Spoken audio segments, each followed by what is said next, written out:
Ipanalo natin to.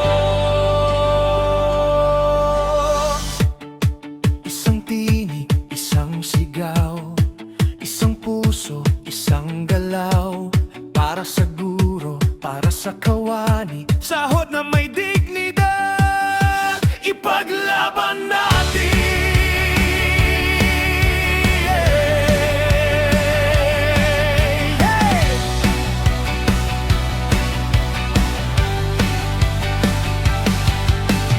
Araw-araw tayong bumabangon, bitbit ang pangarap ng isang henerasyon. Sa bawat aral, sa bawat gabay, kinabukasan ng bayan ng ating tangan at alay. Ngunit habang presyo'y patuloy sa pagtaas, ang sahod natin ay tila hindi sumasabay sa bukas bilihin. Kuryente, pamasahe at pagkain, kaya marami sa atin utang ang kailangang kapitan. Para sa pamilya, para sa tahanan, pinipilit maitawid ang bawat pangangailangan. Sa dami ng trabaho, sa bigat ng gawain, kailan naman kami ang mabibigyan ng pansin? Hindi kami humihingi ng limos, hindi pribilehiyo ang aming sigaw. Sa sipag, sakripisyo at tapat na serbisyo, sahod na makatarungan ng nararapat sa amin mismo.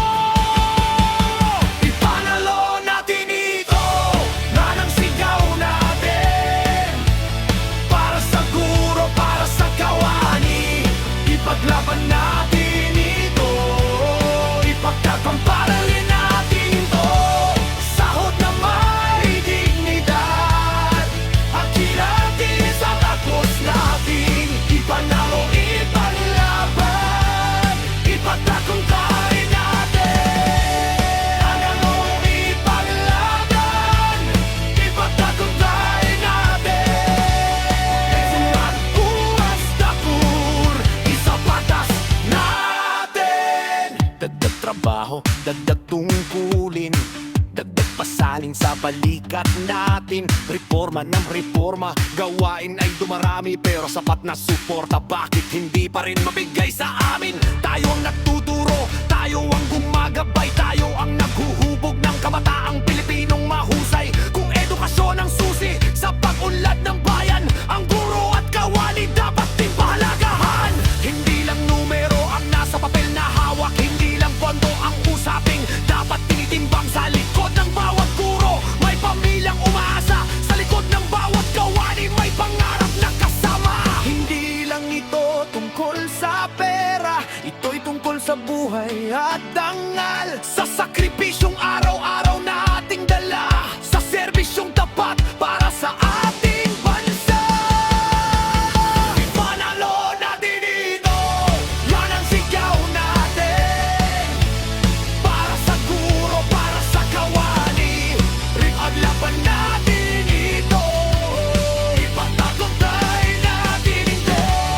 Sahod na may dignidad, ang ilatin sa apos natin. Ipalanaw, ipaglaban, ipagtagumpay natin. Panalo, ipaglaban, ipagtagumpay natin. Ako'y gatpos tapur, isang batas latin. 210 bilyon para sa dagdag sahod ng 1,000,000. Kung minsanan ng idala, tiisin na kailangan ay paraan para ito'y maipatupad sa bayan. At kung transye sa paghihindaan, irisigingan para sa unang hakban. Impili pasit ang unang dagdag na makamtan, maliit na halaga kumpara sa kinabukasan kailangan. Kaya huwag sabihin hindi kaya, kapag may tunay na political will at gawa. Ang tanong ay hindi kung may paraan, ang tanong handa ba tayong bigyang halaga ang nagsisilbi sa bayan. Hindi limos ang dagdag sahod, hindi regalo ang aming hiling. Ito'y pagkilala sa bawat pagod, sa bawat luha, sa bawat sakripisyo't pagtitiis. Para sa gurong puyat, para sa kawani na tapat, para sa pamilyang laging kapos, para sa kinabukasan dapat ay maayos. Ang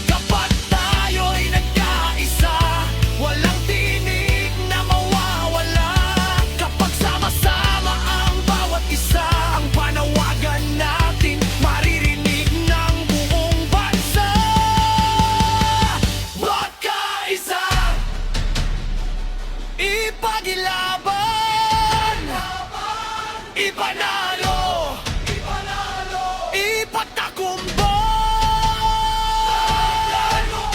Para kanino? Para kanino? Para saan? Sahod na may dignidad. Pagkalo, palong-alo, Agos Dabor. Ano ang sigaw? Risa Bagas. Ipanalo natin ito. Yan ang sigaw natin. Para sa guro, para sa kawani. Ipaglaban natin ito. Ipagtatumbayin natin to. Sahod na may dignidad. Aquino di sapat maslakin. Hindi limos ang karapatan. Hindi palor at tuwing pina. Hindi pribilehiyo. Pagkilala sa bawat guro, sa bawat tawali, sa bawat sakripisyo, pandi medikita. Ipanalo natin. Ipanalo natin. Ipalaban natin. Ipagkatupay natin po.